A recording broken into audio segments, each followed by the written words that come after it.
السلام علیکم۔ یقین کریں جیسے یہ میں نے کلپ ریکارڈ کیا اس موضوع کے اوپر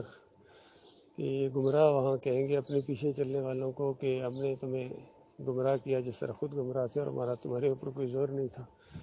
تو اس کے بعد میں نے ریڈیو آن کیا۔ یہاں بحرین میں ایک اسٹیشن ایسا ہے کہ 24 گھنٹے قرآن آتا ہے، یا کوئی حدیث آتی ہے یا اس کی تشریح آتی ہے، کوئی اور چیز نہیں آتی اس چینل کے اوپر۔ اور 26 گھنٹے کے اندر پورا قرآن یعنی جو ہے نا وہ مکمل ہو جاتا ہے، پھر سورہ فاتحہ شروع ہو جاتی ہے۔ یہ میں نے بہت اس میں دیکھا کہ 26 گھنٹے بعد۔ تو جیسا میں نے ریڈیو آن کیا تو وہ آیتیں آ رہی تھیں کہ پیچھے چلنے والے کہیں گے کہ اے اللہ، جنہوں نے ہمیں یہ راستہ دکھایا ہے ان کے اوپر لعنت بھیج، اور بہت بڑی لعنت بھیج، اور یا اللہ ان کو دوہرا عذاب دے ان کو۔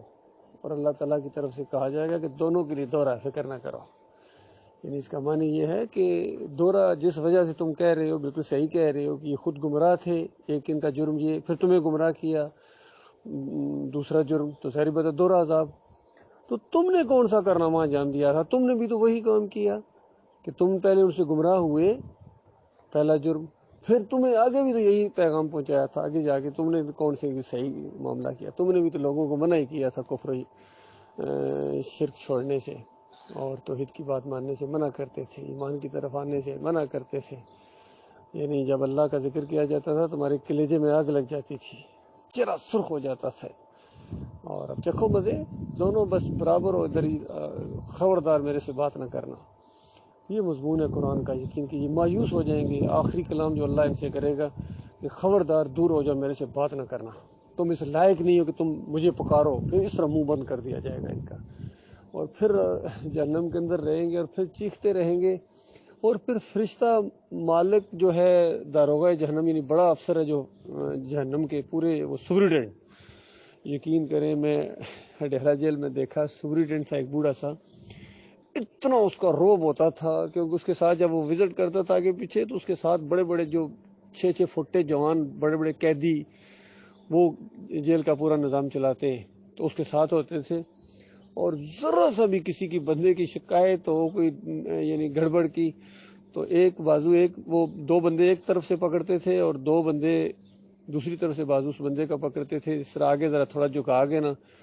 جو تیسرا بندہ ہوتا تھا جو اس کی گردن کے پیچھے مارتا تھا نا اتنے زور سے کہ اس کی چیخیں نکل جاتی تھی بڑے بڑے بدماشوں کی۔ تو اس طرح ایک نظام چلتا ہے جیل کا، ایک پوری الگ دنیا ہے، یقین کریں۔ تو یہاں دنیا میں بھی پھر جیلوں کے اوپر بڑی بڑی خوفناک جیلیں ہیں، یہ اڈیالہ جیل کہتے ہیں، پھر مچھ جیل، پھر پتہ نہیں کوٹ لکھپت جیل، پھر گوانتانامو جیل، پھر جو وہاں اس نے بشر الاسد نے، اس شیعہ نے جو بنائی ہوئی ہے سنیوں کو قید کرنے کے لیے، اس کو تو جہنم کی جیل کہتے ہیں، یقین کیجیے اتنا خوفناک عذاب دیتا ہے۔ اس کے علاوہ اور بھی جیلوں کا ذکر ہے، اگر آپ گوگل بھی دیکھیں تو ایسی ایسی خوفناک جیلیں ہیں کہ عقل حیران ہے کہ کتنی اذیت دی جاتی ہے انسانوں کو۔ اور قرآن کی ایک آیت کا ترجمہ یہ ہے کہ جس طرح اللہ وہاں جکڑے گا نا، دنیا میں کسی انسان نے دوسرے انسان کو نہیں جکڑا ہوگا، اس طرح اللہ جکڑے گا ان کو۔ تو اللہ تعالیٰ اپنی پناہ میں رکھے بھائی، بہت خوفناک انجام آنے والا ہے میرے پیارے بھائیو، اس کو مذاق نہ سمجھو، یہ سنجیدہ بات ہے۔ ایمان لاؤ، اللہ کے اوپر خالص عمل صالح کرنے کی کوشش کرو، حق بات کی تبلیغ کرو، بالکل معاملہ اللہ پر چھوڑ دو، کسی کی پرواہ کیے بغیر، چھوٹے بڑے کا لحاظ کیے بغیر، کسی پر چوٹ لگے کوئی ناراض ہو، یہ کلیہ جب ہاتھ میں آ گیا تو سارا سسٹم ٹھیک ہو جائے گا آپ کا۔ اور اس راستے میں جماعت کھاؤ، ایک اجتماعیت کے ساتھ ایمان خالص کے اوپر جم جاؤ، گٹھے ہو جاؤ۔ اور یہ جو شیطان کا کیسا شدید وار ہوا، تم کیا سمجھتے ہو کہ تم جماعت بن گئی یہ مومنوں کی تو شیطان بس مسکرا رہا ہوگا، اچھی بات ہے جی، اچھا ہوا، بڑی اچھی جماعت ہے۔ اس کو سب سے زیادہ تکلیف اسی جماعت سے ہوئی ہے، اور پورا زور اس نے لگا کہ ایسے طریقے سے اس بے ایمان ٹھگ نے اس جماعت کے اندر فتنہ ڈالا کہ عقل حیران ہے، کہ اندر سے طاغوت اٹھانا۔ کبھی کبھی سوچا تھا، یقین کریں، جس کے بارے میں یہ ذہن تھا کہ یہ سب مومنوں کا امیر ہے، یہ تو سب سے زیادہ متقی اور پرہیزگار ہے، معصوم سا چہرہ ہے، کتنے شریف انسان ہے، لیکن شیطان کی آنکھوں میں چڑھے ہوئے تھے۔ اس نے پہلے بھی وار کیا تھا، وار ہوا تھا ان کے اوپر، اور اس کے بعد ان کا کام تھا کہ جب بھائیوں نے سمجھایا تھا، پہلے بھائیوں نے سمجھایا تھا نا کسی اور نے تو نہیں سمجھایا تھا، کوئی دیوبندی بریلوی تو سمجھانے نہیں آئے تھے آپ کو، محمد حنیف صاحب بھائیوں نے سمجھایا تھا تو آپ سمجھ بھی گئے تھے، لیکن اس کے بعد آپ نے جماؤ نہیں دکھایا، قدم مضبوطی کے ساتھ رکھتے، اللہ سے گڑ گڑا کر معافیاں مانگتے کہ اگر یہ اس طرح آپ کی اصلاح نہ ہوتی تو کیا ہو جاتا۔ خود آپ نے کہا تھا اگر میری بات مان لی جاتی تو جماعت کی بنیاد اکھڑ جاتی، بنیاد کے اوپر چوٹ پڑتی، تو کتنا بڑا ظلم ہوتا آپ کی وجہ سے اگر جماعت کی بنیاد اکھڑ جائے۔ تو پھر وہی ہوا، اب آپ کی بات ہم کیوں مانیں؟ کیونکہ آپ کی بات ماننے سے جماعت کی بنیاد اکھڑ چکی ہے، ختم ہو گئے ہیں آپ، اور جم گئے اپنے اس شرک کے اوپر، سجدہ تعظیمی کے اوپر۔ اور جو بھی سجدہ اللہ کا کہتا ہے اسی وقت اس کو اندر سے نکال دیا جاتا ہے، چاہے وہ مرکزی شورا کا رکن ہو، چاہے وہ صوبے کسی کا وہ امیر ہو، ناظم ہو، اس کو بالکل کسی عالم دین ہو آپ کے لحاظ سے، حافظ قرآن ہو، تجربہ کر کے دیکھ لو، یہ ہمارا چیلنج ہے۔ آج اگر قاری خلیل الرحمان سے کہیں کہ یہ سجدہ تو اللہ کو ہوا ہے تو اسی وقت فارغ، عتیق الرحمان کہے آج یہ سجدہ اللہ کو، اسی وقت فارغ۔ آج کہے اسلم صاحب ذرا کہنا، انہوں نے تو بلکہ کہہ بھی دیا تھا کہ وہ بہت فتنہ اٹھے گا، میں یہ نہیں کہہ سکتا ہوں اس انداز سے، ان کی بات سامنے آئی تھی، یہ سجدہ اللہ کو مانتے ہیں لیکن اندر صرف چند دنوں کی یہ جو نازمیت اور شورا کی رکنیت یہ ان کو زیادہ محبوب ہے، ان کو جنت میں جانا اچھا نہیں لگتا ہے، جہنم کا خوف کوئی نہیں ہے ان کو، اور یہ اپنی چند دنوں کی خاطر انہوں نے جناب اپنی آخرت کو برباد کر رہے ہیں۔ اور کتنے وہاں افضل صاحب کا بیٹا اندازہ لگائیے، محمد گل صاحب کا بیٹا ہے، کیسے کہ عبداللہ ڈاکٹر عمر خطاب کا بیٹا اندازہ لگائے، مولوی ڈاکٹر عبداللہ، یہ مولوی نکلا، مجاہد کا بیٹا مولوی نکلا۔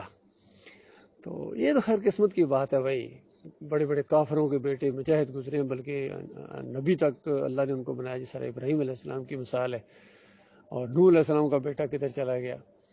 اسی طرح عبداللہ بن ابی بہت بڑا منافق تھا، رئیس المنافقین اس کو کہتے ہیں، بہت بڑا منافق، لیکن اس کا جو بیٹا تھا عبداللہ وہ بڑا مخلص مومن تھا۔